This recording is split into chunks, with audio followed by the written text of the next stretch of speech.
எப்போ இந்த பிரஷ்டாச்சாரி எல்லாம் அழிஞ்சிடுமோ இந்த உலகம், அப்புறமா தான் கிருஷ்ணா ஜென்மம் எடுப்பார். சுனாமி வரும், என்னென்ன நடக்கூடாதோ எல்லாமே நடக்கும். அப்போ எது வரைக்கும் கிருஷ்ணா பூமியில் அவதாரம் எடுக்கலையோ அது வரைக்கும் வருவாங்க போவாங்க, ஸ்டார்ட் ஆகிடும் ரிட்டர்ன் ஜர்னி கூட. ஸ்ரீ கிருஷ்ணரை ரிசீவ் பண்ணணும்னா அவங்க அம்மா அப்பா இருக்கணும்ல, கிருஷ்ணர் வந்து பிறக்க முடியாதுல்ல. அப்போ ஸ்ரீ கிருஷ்ணர் ரிசீவ் பண்ணக்கூடிய தாய் தந்தை ஏற்கனவே இங்கே இருப்பாங்க, இப்போ இருக்கிறாங்க.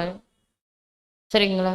அட்வான்ஸ் பார்ட்டி தான் கிருஷ்ணரை ரிசீவ் பண்ண போகிறாங்க, இங்கே தான் இருக்கிறாங்க. இங்கே அப்புறம் கிருஷ்ணரை ரிசீவ் பண்ணிட்டாங்கன்னா அவ்வளோதான், முடிஞ்சிச்சு. எல்லாம் அப்படியே மேலேருந்து தேவதைகள் இறங்க ஆரம்பிச்சிடுவாங்க. பேலன்ஸ் இருக்கிறவங்க எல்லாத்தையும் வீட்டுக்கு கூட்டு போயிடுவார். அப்போ தான் இந்த சொர்க்கமாக இருக்கும்.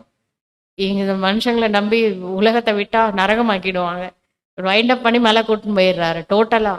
ஸ்ரீ கிருஷ்ணரை ரிசீவ் பண்ணுறதுக்காக அட்வான்ஸ் பார்ட்டிலாம் இங்கே இருப்பாங்க. இப்போ அட்வான்ஸ் பார்ட்டி இங்கேருந்து தான் ஜென்மம் எடுத்திருப்பாங்க.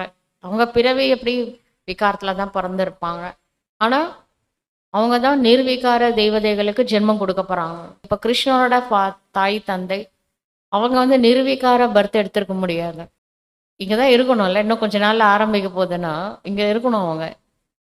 ஆனால் அவங்க அட்வான்ஸ் பார்ட்டி தான். தூய்மையான, அதாவது யோக சக்தினால பிறந்த முதல் குழந்தை ஸ்ரீ கிருஷ்ணா. புத்தம் புது பூமி வேண்டும் அப்படின்னு சொன்னீங்கல்ல, அங்கே வருவார் கிருஷ்ணா. அப்போ கிருஷ்ணா பர்த் எடுத்ததுக்கப்புறம் ராவண சம்பிரதாயமே இருக்காது. கிருஷ்ணனோட தாய் தந்தையை விட கிருஷ்ணாவோட பேர் தான் ரொம்ப ஃபேமஸ் ஆனது. ஏன்? ஸ்ரீ கிருஷ்ணனோட தாய் தந்தை இருக்காங்கல்ல, அவங்க யோக சக்தினால கிருஷ்ணனோட தாய் தந்தையா ஜென்மம் எடுக்கல. கிருஷ்ணரோட அப்பா அம்மா யோக பலத்தில் ஜென்மம் எடுத்திருந்தா கிருஷ்ணரோட அவங்க அம்மா அப்பா தான் ஃபேமஸ் ஆகியிருப்பாங்க.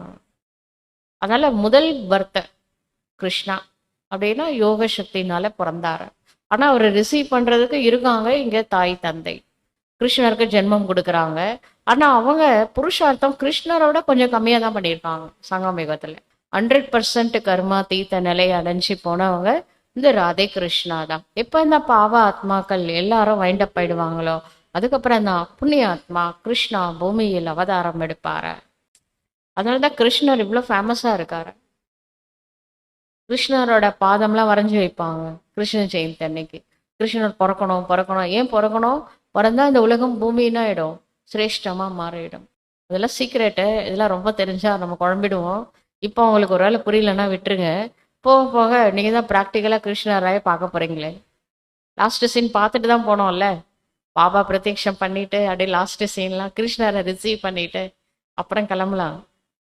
நீங்கள் நேரில் பார்த்துக்க போகிறீங்க.